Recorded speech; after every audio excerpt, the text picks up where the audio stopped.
नमस्कार। मैं Ashish Singh mission institute Prayagraj में आप सभी सम्मानित सदस्यों का हार्दिक स्वागत करता हूं। साथ ही साथ उम्मीद करता हूं कि आप सभी लोग स्वस्थ होंगे और पढ़ाई लिखाई की बेहतरीन प्रक्रिया जारी होगी। दोस्तों, कल से नए बैचेस भी आ रहे हैं। संस्था में नए बैचेस का अनाउंसमेंट हो चुका है। 10 जनवरी से आप देखेंगे तो एसएससी, इसी प्रकार से दोस्तों यूपीएसआई तथा यूपी पुलिस के बैचेस कल से आ रहे हैं। तो आप जितने भी हमारे सम्मानित सदस्य हैं, पढ़ना चाहते हैं, तो आप सभी लोग कल जरूर आइए। डेमो क्लास लगभग आपको 3 दिन के मिलेगी। चीजों को समझिए, सोचिए और इसके बाद पढ़ाई को आप कंटिन्यू कर सकते हैं। ठीक है। इसके अलावा दोस्तों आप देखेंगे कि एसएससी जीडी की जो एग्जाम डेट है वो बिल्कुल अब नजदीक आ चुकी है। और जो साथी सामान्य से पढ़ रहे हैं उनके लिए हम आपसे ये कहेंगे कि कुछ अब ऐसे टॉपिक है कि इनको आपको फिर से पढ़ना बहुत जरूरी है, चीजों को समझना बहुत जरूरी है, क्योंकि यहाँ से एग्जाम में दोस्तों आपके क्वेश्चन आ सकते हैं। ठीक है। तो ज्यादा से ज्यादा शेयर करिए, लाइक करिए, जिससे हमारा भी मनोबल बढ़ता रहे। आइए हम इसके लिए शुरुआत करते हैं। ठीक। तो देखिए, भूगोल प्रैक्टिस सेट जिसमें महासागरीय जलधाराओं के विषय में बातचीत करना है। तो पहला क्वेश्चन आप देख सकते हैं कि विश्व की सबसे तेज बहने वाली महासागरीय धारा कौन सी है। दोस्तों, इसमें क्वेश्चन लिखा हुआ है कि विश्व की सबसे तेज बहने वाली महासागरीय धारा कौन सी है। क्या गल्फ स्ट्रीम की धारा है, या फिर लेब्राडोर धारा है, बेंगुला की धारा है, या फिर क्यूराइल की धारा है। दोस्तों, 4 ऑप्शन आपके सामने दिए हुए हैं। आइए पहले समझते हैं कौन सी धारा किस महासागर में बनती है। गल्फ स्ट्रीम की बातचीत करें दोस्तों तो अटलांटिक ओशन, याद रखेंगे अटलांटिक ओशन। लेब्राडोर की धारा दोस्तों ये भी अटलांटिक ओशन में बनती है। और बेंगुला की धारा दोस्तों ये भी अटलांटिक ओशन में है। अच्छा, क्यूराइल की जो धारा दी है दोस्तों, इसमें पैसिफिक ओशन को आप सभी लोग सही करेंगे। ठीक है। अब सबसे तेज चलने वाली जो धारा कौन सी है, तो गल्फ स्ट्रीम को सभी लोग सही करेंगे। गल्फ स्ट्रीम जो है उसे विश्व की सबसे तेज या महासागरों में सबसे तेज बहने वाली धारा के नाम से हम लोग जानते हैं। और ये यूएसए के पूर्वी तट पर चलती है। कहां पर दोस्तों? यूएसए के पूर्वी तटीय क्षेत्र में आप देखेंगे तो ये गल्फ स्ट्रीम की धारा बहती है। ठीक। आगे चल के यही धारा नॉर्वे के पास पहुंचती है और इसे नॉर्वे की धारा भी कहते हैं। क्या कहते हैं दोस्तों? नॉर्वे की धारा भी कहते हैं। और इसे यूरोप का गर्म कंबल भी कहा जाता है। क्या कहा जाता है? यूरोप का गर्म कंबल भी कहा जाता है। अगला क्वेश्चन है, निम्नलिखित में कौन सी महासागरीय जलधारा यूरोप का गर्म कंबल के नाम से लोकप्रिय है। ठीक है दोस्तों, आप देखेंगे तो गर्म कंबल का मतलब यह है कि आप यहाँ पर एक तरह से वूलन क्लॉथ के रूप में देख सकते हैं। बेंगुला की धारा है, कनारी की धारा है, गल्फ स्ट्रीम की धारा है, या फिर नॉर्वे की जलधारा। दोस्तों तो याद रखें दोस्तों, निम्नलिखित में कौन सी महासागरीय जलधारा यूरोप का गर्म कंबल के नाम से लोकप्रिय है। इसके लिए सही जवाब आपको देना है सी विकल्प को। सी विकल्प इसका सही जवाब होगा। ठीक है। कनारी की धारा, बेंगुला की धारा आप देखेंगे तो ये पश्चिमी अफ्रीका के तटीय क्षेत्र में अटलांटिक महासागर पर समान रूप से चलती हैं। ठीक। आइए अगला क्वेश्चन ये रहा। अगला क्वेश्चन है, निम्नलिखित में किस जलधारा को क्रिसमस के बच्चे की धारा कहते हैं। दोस्तों बड़ा इंपॉर्टेंट क्वेश्चन है। क्रिसमस के बच्चे की धारा कहते हैं पेरू की धारा, कैलिफोर्निया की धारा, एल नीनो की धारा दोस्तों, या फिर गल्फ स्ट्रीम की धारा। यहाँ पर थोड़ा सा पहले ये समझ लीजिए कि आखिर जलधारा होती क्या है। ठीक है। जलधारा होती क्या है, आखिर ओशन करंट होती क्या है दोस्तों, है ना। महासागरीय धारा कहिए या फिर इसी को हम ओशन करंट कहें। ठीक। यहाँ पर आपको समझना है। देखिए, महासागरीय जो धाराएं होती हैं, महासागरीय जल का एक निश्चित पथ पर वर्ष भर एक निश्चित दिशा में बहते रहना महासागरीय धारा कहा जाता है। ठीक है। अब ये जो महासागरीय धाराएं होती हैं, ये समान रूप से अगर टेम्परेचर के हिसाब से देखें, तापमान के आधार पर सुनिश्चित करें, तो ये 2 प्रकार की हो सकती हैं। पहली दोस्तों याद रखेंगे दोस्तों, गर्म धारा। पहली होगी गर्म धारा और दूसरी होगी दोस्तों ठंडी धारा। पहला हो गया दोस्तों गर्म धारा और दूसरा क्या हो गया? ठंडी धारा। यहाँ पर आप देख सकते हैं। ठीक है। अब गर्म धारा जो होती है, गर्म जो धाराएं होती हैं, वे समान रूप से विषुवत रेखीय क्षेत्र से उत्पन्न होती हैं। यानी वे महासागरीय धाराएं जो भूमध्य रेखीय क्षेत्र या विषुवत रेखीय क्षेत्र से उत्पन्न हो, वे स्वभावतः गर्मी होती है। उसका कारण यह है क्योंकि यहाँ पर सूर्य का प्रकाश प्रत्यक्ष रूप से पड़ता है, इसलिए यहाँ का पानी सामान्य रूप से गर्म होता है और यही गर्म धाराएं दोस्तों फिर आगे बढ़ती है। ठीक है, अब इसमें कई उदाहरण हो सकते हैं, जैसे गल्फ स्ट्रीम की धारा है, नॉर्वे की धारा है, फार्मूसा की धारा है। ये सब कैसी धाराएं, ये गर्म धाराओं के उदाहरण हैं। और ठंडी धाराएं दोस्तों आप सभी लोग समझ गए होंगे कि अगर ये भूमध्य रेखीय क्षेत्र से उत्पन्न होती हैं तो ठंडी धाराएं दोस्तों ध्रुवीय क्षेत्रों से उत्पन्न होगी। कहाँ से उत्पन्न होगी? ध्रुवीय क्षेत्रों से उत्पन्न होगी। इसलिए यहाँ से आप चीजों कह सकते हैं। लेब्राडोर की धारा हो गई, इसी प्रकार से कैलिफोर्निया की धारा हो गई दोस्तों, ला निनो की धारा हो गई। ये सभी कैसी धाराएं हैं? ठंडी धाराओं के उदाहरण है। ठीक, तो यहाँ पर आपको बताना है क्रिसमस के बच्चे की धारा किसे कहते हैं? तो एल नीनो की धारा को दोस्तों कहते हैं। याद रखेंगे सभी लोग, एल नीनो की धारा को क्रिसमस के बच्चे की धारा के नाम से भी हम लोग जानते हैं। अगला प्रश्न ये रहा, अगला प्रश्न है वह कौन सी सबसे बड़ी धारा है जिसके उसके काले पानी के कारण काली धारा कहते हैं? दोस्तों बड़ा अच्छी अजीब सा क्वेश्चन है। क्यूरोसियो की धारा है, अंटार्कटिक धारा है, या गल्फ स्ट्रीम की धारा है, या फिर कैलिफोर्निया की धारा है? दोस्तों तो ध्यान दीजिएगा, काले पानी के कारण इसे काली धारा कहते हैं। इसके लिए दोस्तों क्यूरोशियो की धारा को सभी लोग सही करेंगे। क्यूरोशियो की धारा दोस्तों जापान के आसपास प्रवाहित होती है और इसे ब्लैक ओशन करंट के नाम से भी जानते हैं। ठीक है, ये चीज हो गया। अब यहाँ पर देखिए जो गल्फ स्ट्रीम की धारा है, अभी अभी हमने बताया कि इसे यूरोप का गर्म कंबल भी कहते हैं। क्यों? और एक चीज ये है कि ये सबसे तीव्र गति से आगे बढ़ने वाली महासागरीय धारा भी है। ठीक, तो क्वेश्चन नंबर 4 का उम्मीद करता हूं ए विकल्प इसका सही उत्तर होगा।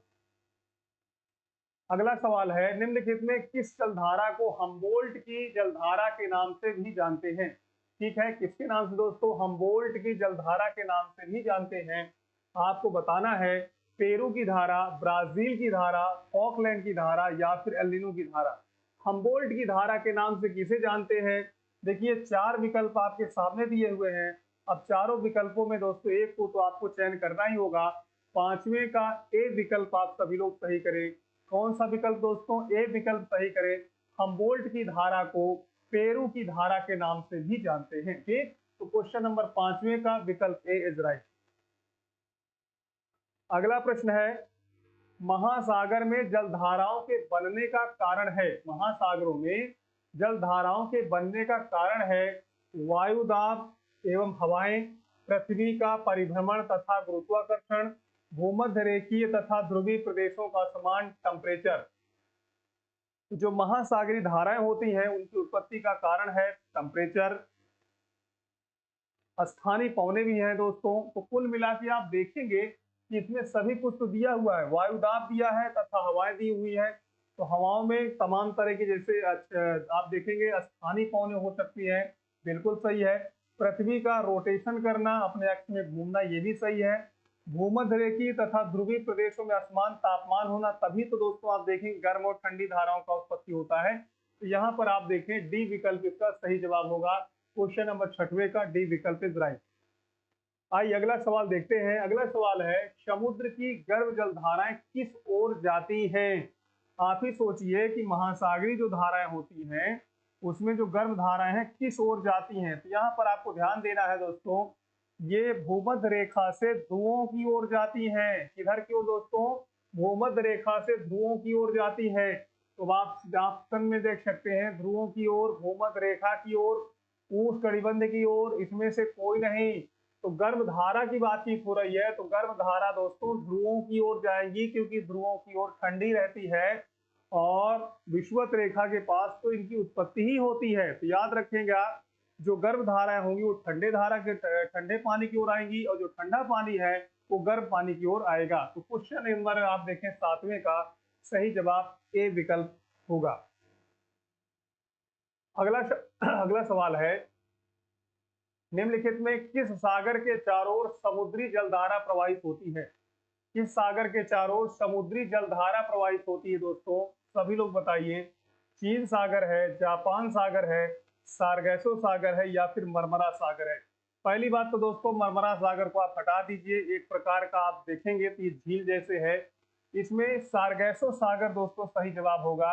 एक तरफ से गल्फ स्ट्रीम की धारा जा रही है, दूसरी तरफ से दोस्तों कनारी की धारा है।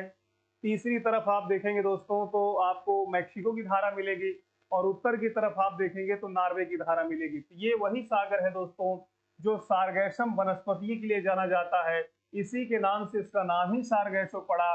सारगैसम एक याद रखिएगा खारी वनस्पति है दोस्तों, खारी वनस्पति है या नमकीन वनस्पति है, इसलिए इसका नाम पड़ा दोस्तों सारगैसो सागर। ठीक है। क्वेश्चन नंबर 8वें का सी विकल्प इज राइट।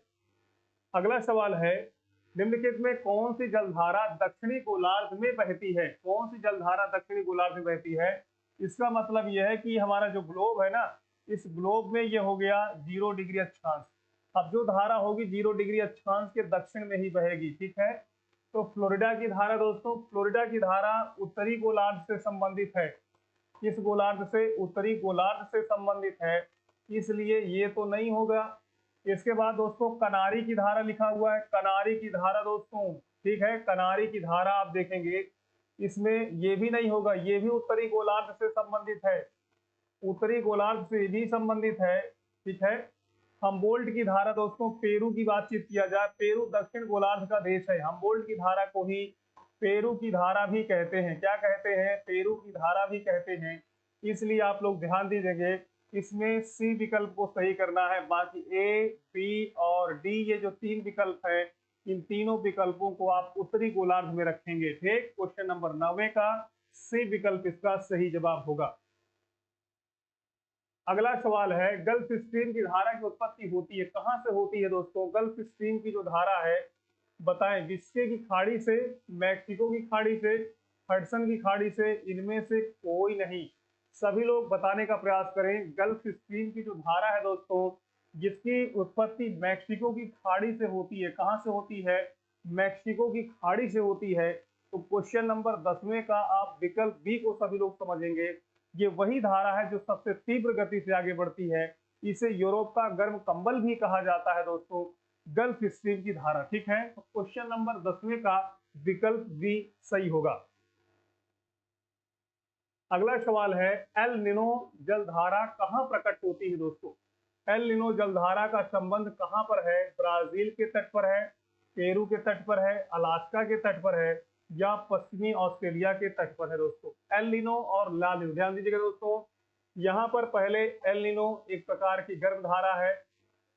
एल निनो कौन सी? एल निनो हो गई। दूसरा हो गया ला निनो, ला निनो हो गया, और तीसरा हो गया दोस्तों आपको ध्यान रखना है हम्बोल्ट। ये जितनी भी धाराएं हैं, ये तीनों की तीनों धाराएं आप देखेंगे तो ये पेरू देश से संबंधित है। कहां से संबंधित है? पेरू देश से संबंधित है, और इसका संबंध दोस्तों आप देखेंगे पेरू के तट पर है। तो बी विकल्प को आप सभी लोग सही करें। क्वेश्चन नंबर 11वें का विकल्प बी इज राइट। अगला प्रश्न है, चिली और पेरू के तट पर, तट से दूर शीत जल के अप्रवाह से बनी धारा क्या कहलाती है? दोस्तों ठंडी धारा होनी चाहिए। एल नीनो तो आपको समझ में आना चाहिए दोस्तों कि ये एक प्रकार की गर्म धारा है। एल नीनो क्या है? गर्म धारा है। यहाँ पे बातचीत पूरे शीत धारा की। अलगुहास की अगर बातचीत करें तो अलगुहास दोस्तों ये एक गर्म धारा है।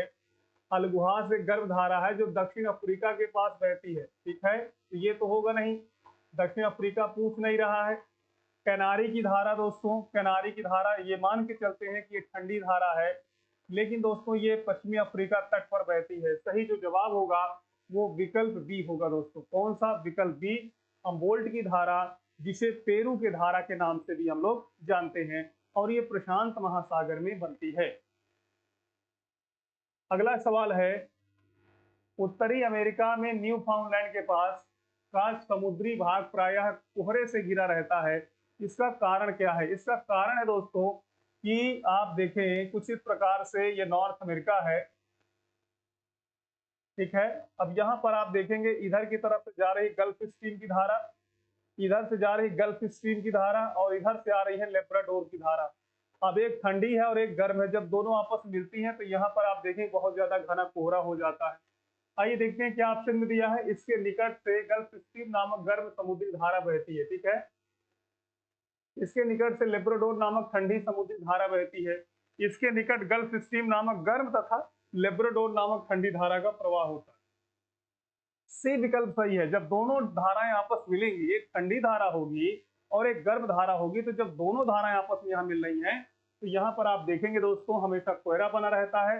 हालांकि यहाँ पर स्थित न्यूफाउंडलैंड में स्थित जो जॉर्ज बैंक है, ग्रांड बैंक है, ये मछली पकड़ने के बड़े व्यापक स्थान माने जाते हैं। ठीक है, कनाडा में स्थित है दोस्तों न्यूफाउंडलैंड, इसको भी आप लोग को याद रखना है। तो क्वेश्चन नंबर 13 का सी ऑप्शन बहुत ही महत्वपूर्ण सवाल था जो दोस्तों, निम्नलिखित में से कौन महासागरीय धारा अटलांटिक महासागर में नहीं पाई जाती है।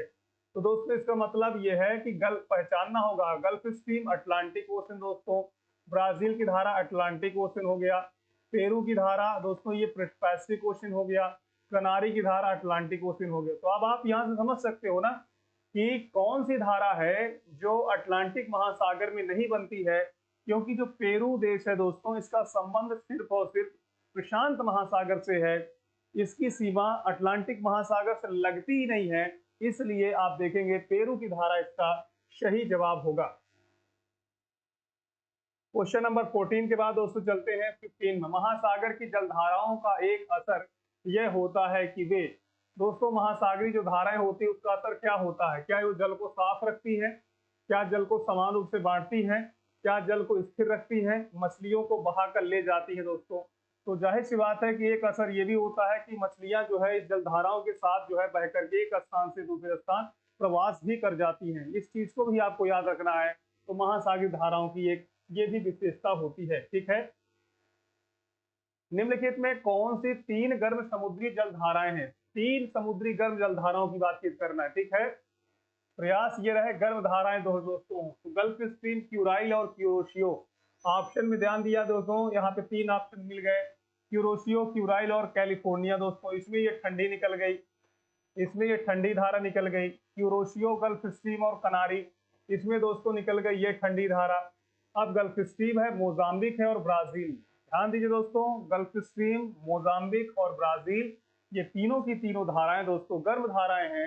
और मैं आपको बता दूं कि ये जो तीनों धाराएं हैं इसमें से शुरुआत की जो धारा है पहली है ये अटलांटिक ओशन में बनती है, और ये दोनों इसमें देखेंगे दोस्तों मोजाम्बिक की जो धारा है ये आप देखेंगे इंडियन ओशन में बनती है, और ब्राजील की धारा है अटलांटिक ओशन। यानी 2 धाराएं अटलांटिक महासागर में और एक धारा हो गई हिंद महासागर में। ठीक है, तो बहुत ही महत्वपूर्ण क्वेश्चन रहा। क्वेश्चन नंबर 16 डी विकल्प को सभी लोग सही करेंगे। स्कैंडिनेविया के देश उच्च अक्षांशों में स्थित, ये बात सही है, समान अक्षांशों में स्थित देशों के भूमध्य भूभाग जाड़े में बर्फ से जम जाते, परंतु नॉर्वे का जो तट है वो बंदरगाह नहीं जमते। उसका कारण क्या है? उसका कारण ये है दोस्तों कि जो गल्फ स्ट्रीम की गर्भधारा है वो जब नॉर्वे तट पर जाती है तो वहां के नॉर्वे के किनारे जो बर्फ जमी होती है उसको आसानी से पिघला देती है, और बंदरगाह दोस्तों कहीं ना कहीं व्यापार के लिए बेहतर माने जाते हैं। आइए क्या बनता है, अनेक छोटी छोटी नदियां समुद्र में गिरती हैं, यहाँ ज्वालामुखियों की एक श्रृंखला पाई जाती है। उत्तरी अटलांटिक महासागर गर्भ जलधारा इस तट के पास से बहती है, पछुआ हवाएं दक्षिण से पश्चिम में बहती। दोस्तों सही जो जवाब हमने बताया कि उत्तरी अटलांटिक महासागर में गर्म जलधारा का प्रवाह होता है, और उसका नाम ही है दोस्तों, क्या नाम है? ये गर्म जलधारा आती है गल्फ स्ट्रीम के नाम से, और नॉर्वे के पास जब पहुंचती है तो नॉर्वे की धारा हो जाती है, और इसी को यूरोप का गर्म कम्बल भी कहा जाता है। तो क्वेश्चन नंबर आप देखेंगे 17 का सी विकल्प सही हुआ।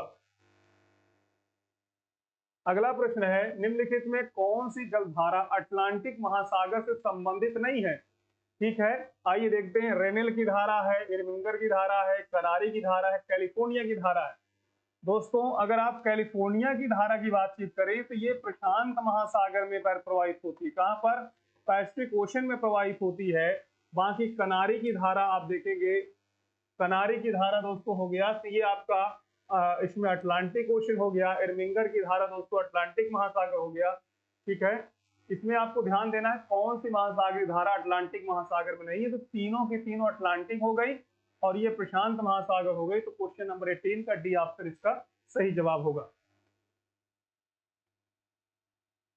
निम्नलिखित में किस महासागरीय जलधारा का संबंध एल नीनो से है? एल नीनो से है दोस्तों, बताइए दोस्तों। हम्बोल्ट धारा, लेब्राडोर धारा, क्यूरोशियो धारा या फिर बेंगुला की धारा?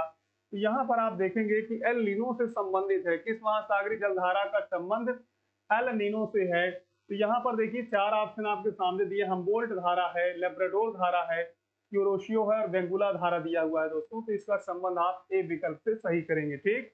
और ये रहा आज का अंतिम क्वेश्चन, सभी लोग ध्यान दें। किस द्वीप के द्वारा अलगुहास जलधारा 2 भागों में विभक्त हो जाती है? तो ठीक है, आइए इसको हम लोग देख लेते हैं। ये कुछ इस प्रकार से अफ्रीका महाद्वीप है दोस्तों, और अफ्रीका महाद्वीप में यहाँ पर एक द्वीप है, इसका नाम है मालागासी कहिए इसको, इसको मालागासी कहिए या फिर मेडागास्कर कहिए, या फिर क्या कहिए, मेडागास्कर कहिए। तो यही वो द्वीप है, इधर से जब धारा जाती है तो एक ये बढ़ जाती है, एक ये बढ़ जाती है, ठीक है। तो देखते हैं कौन सा दिया है, जावा दिया है, क्यूबा दिया है, आइसलैंड दिया और मेडागास्कर। तो कौन सा सही होगा? यहाँ पर आप देखें क्वेश्चन नंबर 20वें का डी विकल्प इसका सही उत्तर होगा। तो महासागरीय जलधाराओं से संबंधित ये 20 प्रश्नों का दोस्तों व्याख्या के माध्यम से दोस्तों इसको हमने कराया, जो आपके एग्जाम के लिए बहुत ही महत्वपूर्ण होने वाला है। आप बेहतरीन तरीके से पढ़िए, समझते रहें। कल हम नए टॉपिक के साथ आपके बीच में उपस्थित होंगे, तब तक के लिए इजाजत दीजिए। जय हिंद।